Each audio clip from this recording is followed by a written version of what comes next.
बिस्मिल्लाहिर्रहमानिर्रहीम। अस्सलाम वालेकुम।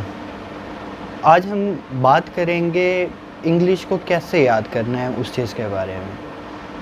आज के लेक्चर को हम डिवाइड करेंगे 3 हिस्सों में। सबसे पहले हम बात करेंगे हिस्ट्री की, इंग्लिश की थोड़ी सी हिस्ट्री देख लेंगे। फिर उसके बाद हम उसे देखेंगे एज अ सेकेंड लैंग्वेज, और फिर उसके बाद हम देखेंगे लास्ट पोर्शन के कैसे इसको याद करना है। ये जो पहले वाले 2 चीज़ें हैं ये इम्पॉर्टेंट हैं। जब इनके बारे में क्लियर होगा तो फिर ही हमें उस लास्ट चीज़ जो है उसको वो ज़्यादा अच्छे से हम तैयार कर सकते हैं। स्टार्ट करते हैं अपना लेक्चर। सबसे पहले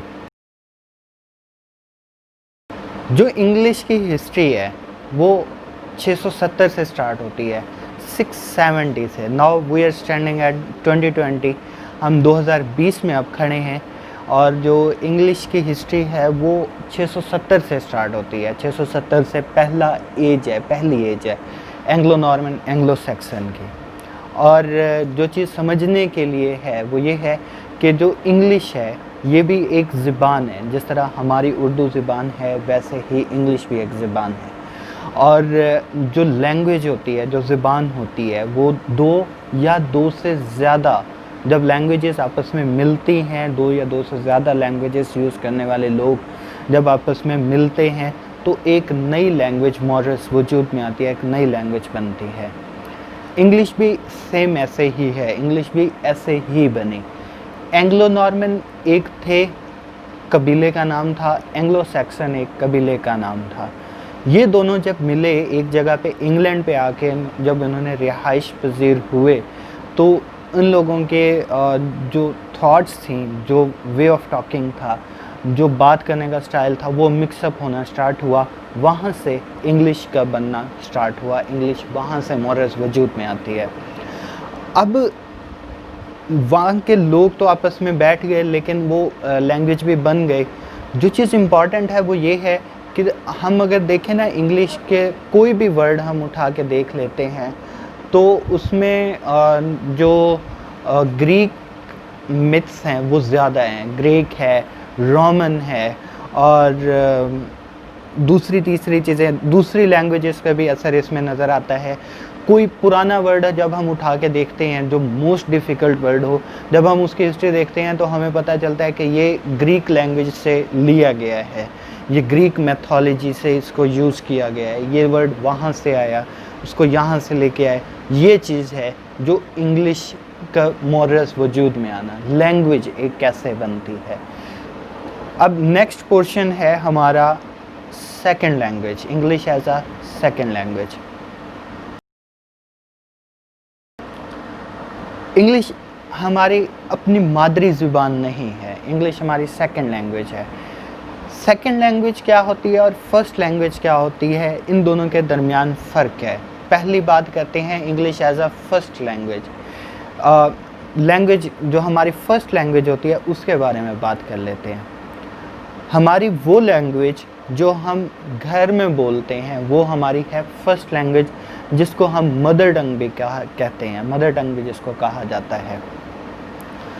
और जो भी लैंग्वेज है जो हम बाहर सीखते हैं वो हमारी सेकंड लैंग्वेज है। फॉर एग्ज़ाम्पल, हम घर में बोलते हैं पंजाबी, बाहर जब हम स्कूल में जाते हैं तो हमें उर्दू स्पीकिंग सिखाई जाती है।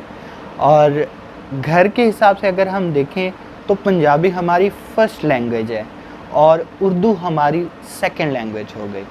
और ऐसे ही है कि जब हम कोई और लैंग्वेज सीखते हैं, हम पंजाबी सीखते हैं, हम पश्तो सीखते हैं, हम सराइकी सीखते हैं, हम सिंधी लैंग्वेज सीखते हैं, जो भी हम लैंग्वेज सीखेंगे वो सारी सेकंड लैंग्वेज कंसीडर की जाएंगी। और जो लैंग्वेज हम घर में बोलते हैं वो हमारी फर्स्ट लैंग्वेज कंसीडर की जाएगी। अब ये तो हो गया पाकिस्तान के हिसाब से कि पाकिस्तान या नेटिव लोग, जो एक इलाके के लोग हैं, उनके लिए एक लैंग्वेज जो घर में बोली जाती है वही फर्स्ट है, जो वो बाहर बोलेंगे वो सेकंड लैंग्वेज होगी। और जो वो जितनी भी वो दूसरी तीसरी 2 लैंग्वेजेस सीख लेते हैं, 3 सीख लेते हैं, वो सारी की सारी सेकंड लैंग्वेज कंसीडर की जाएंगी। अब English as a second language कैसे है? जब हम इंटरनेशनल लेवल पे बात करते हैं और देखते हैं कि जो हमारी जितनी भी लैंग्वेजेस हैं, फॉर एग्ज़ाम्पल हम पंजाबी घर में बोलते हैं, हम उर्दू बोलते हैं, हम सराइकी बोलते हैं, हम पश्तो हैं, हम सिंधी हैं, हम जो भी हैं, वो सारी की सारी हमारी फ़र्स्ट लैंग्वेजेस आएंगी।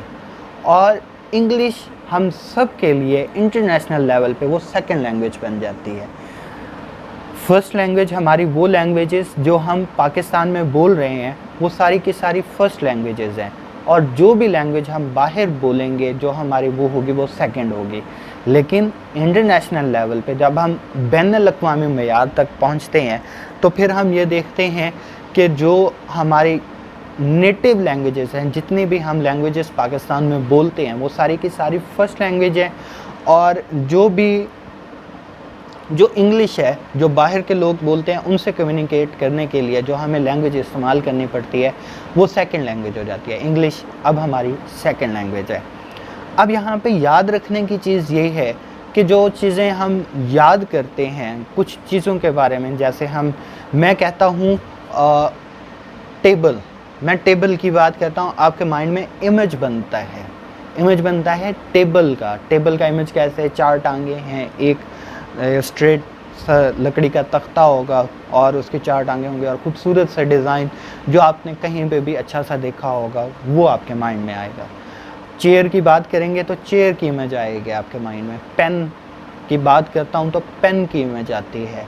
और अगर मैं बात करता हूँ डक, डॉग, तो उन चीज़ों के इमेजेस आपके माइंड में आती हैं।